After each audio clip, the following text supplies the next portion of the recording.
أما بعد أعوذ بالله من الشيطان الرجيم بسم الله الرحمن الرحيم ألم تر إلى الذين قيل لهم كفوا أيديكم وأقيموا الصلاة وآتوا الزكاة فلما كتب عليهم القتال إذا فريق منهم يخشون الناس كخشية الله أو أشد خشية وقالوا ربنا لم كتبت علينا القتال لولا أخرتنا إلى أجل قريب قل متاع الدنيا قليل والآخرة خير لمن اتقى ولا تظلمون فتيلا۔ قرآن کریم کا 5واں پارہ سورۃ النساء آیت 10۔ اس آیت میں اللہ رب العالمین نے مسلمانوں کی کمزوری کا ذکر کیا ہے۔ فرمایا ألم تر إلى الذين قيل لهم كفوا أيديكم وأقيموا الصلاة وآتوا الزكاة، کیا نہیں دیکھا تم نے ان لوگوں کو جن کے ہاتھوں کو ہم نے روکے رکھا اور حکم دیا کہ تم نماز قائم کرو اور زکوٰۃ ادا کرو۔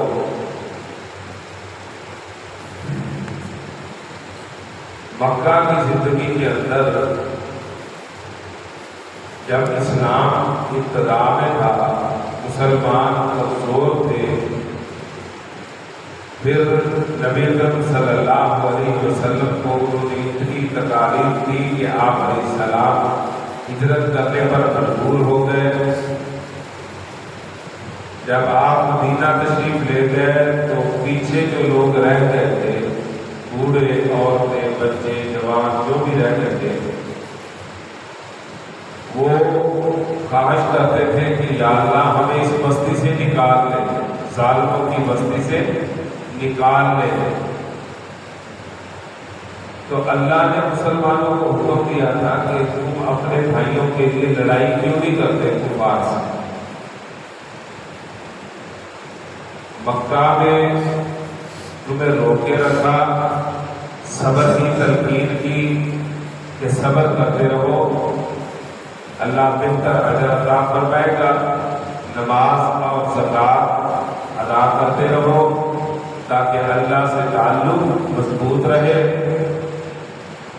فلما كتب عليهم القتال إذا فريق منهم يخشون الناس كخشية الله أو أشد خشية، جب ان لوگوں پر اللہ نے جہاد فرض کیا تو ان لوگوں نے کیا کرنا شروع کیا؟ وہ لوگوں سے ڈرنا شروع ہو گیا۔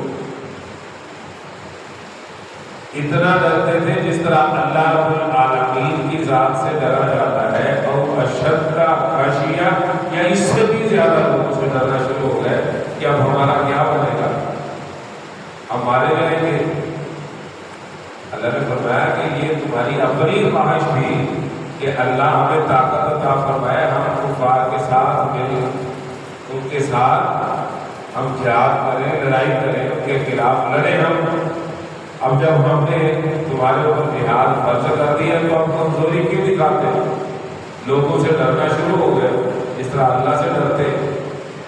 اور باقاعدہ لوگوں نے کہا وقالوا ربنا لما كتبت علينا القتال، اے اللہ ہمارے اوپر یہ فرض کیوں کر دیا ہے؟ لولا أخرتنا إلى أجل قريب، کیا الفاظ کہے انہوں نے کہ یا اللہ ہمیں جو دنیا کی یہ تھوڑی سی زندگی ہے یہ آسانی سے جینے کیوں نہیں دیتے؟ اب یہ لوگ جو نئے نئے مسلمان ہوتے تھے، کیا وہ اللہ رب العالمین سے کہہ رہے ہیں کہ یا اللہ ہمیں جو یہ تھوڑی سی زندگی دی ہے اس کو آسانی سے جینے دو۔ اللہ نے فرما دیا ہے قل متاع الدنیا قلیل، اے پیغمبر صلی اللہ علیہ وسلم ان کو بتا دو کہ یہ دنیا کی زندگی تو تھوڑا سا فائدہ ہے، والآخرۃ خیر لمن اتقی، آخرت کی زندگی جو ہے وہ پرہیزگاروں کے لیے بہترین ہے۔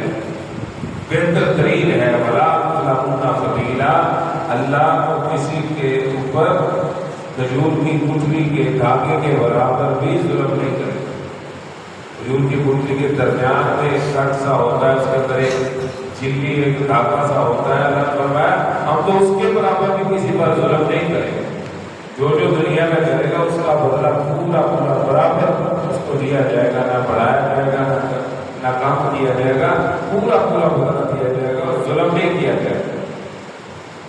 اور دنیا کی زندگی تھوڑا سا فائدہ ہے، کوئی 50 سال 100 سال، آج کتنا زیادہ ہے آ کر بہت ہے تو، لیکن جو دنیا کی زندگی ختم کر کے آخرت کی زندگی میں چلا گیا، پھر لافانی زندگی شروع ہو گئی۔ اللہ نے فرمایا بل آخرت خیر لمن اتقی، آخرت جو ہے وہ پرہیزگار کے لیے بہترین ہے۔